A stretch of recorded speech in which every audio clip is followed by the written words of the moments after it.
దర్శక ధీరుడు ఎస్ఎస్ రాజమౌళి పేరు ఇప్పుడు ప్రపంచవ్యాప్తంగా వినబడుతుంది. ఇండియన్ సినిమాని హాలీవుడ్ రేంజ్లో తీర్చిదిద్దిన జక్కన్నకి సినీ లోకం జేజేలు పలుకుతుంది. రెండో వారంలోనూ బాహుబలి 2 అదిరిపోయే కలెక్షన్స్ రాబట్టుకుంటుంది.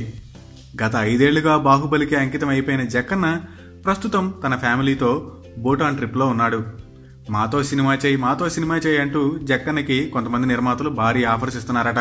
అయితే రాజమౌళి తన నెక్స్ట్ మూవీ ఎవరితో అనేది ఇంకా కన్ఫర్మ్ చేయలేదు.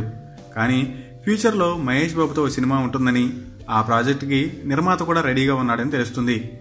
రాజమౌళి లాంటి డైరెక్టర్కి ఏ నిర్మాత అయినా ముందుకొచ్చి అడ్వాన్స్ ఇస్తాడు. అయితే అఫీషియల్గా 2 నిర్మాతల అడ్వాన్స్ మాత్రమే రాజమౌళి దగ్గర ఉందని తెలుస్తుంది. దుర్గా ఆర్ట్స్ అధినేత, ప్రముఖ నిర్మాత కేఎల్ నారాయణ, డివివి దానయ్య ఇద్దరు రాజమౌళి తర్వాతి ప్రాజెక్టులకి ప్రొడ్యూసర్స్ అని తెలుస్తుంది. అయితే మహేష్తో రాజమౌళి చేయబోయే మూవీకి కేఎల్ నారాయణ నిర్మాతగా వ్యవహరిస్తారు. చాలా సంవత్సరాల తర్వాత దుర్గా ఆర్ట్స్ బ్యానర్లో రూపొందబోయేది ఈ మూవీనే. ఇందుకు గాను గతంలోనే రాజమౌళికి నారాయణ అడ్వాన్స్ ఇచ్చారంట. బాహుబలి 2 క్రియేట్ చేస్తున్న రికార్డ్స్తో పాటు రాజమౌళి నెక్స్ట్ సినిమా ఎవరితో చేస్తాడు అనే దాని గురించి కూడా ఫిల్మ్ సర్కిల్స్లో డిస్కషన్ జరుగుతుంది. Thanks for watching. For more interesting updates, don't forget to subscribe Filmy Looks.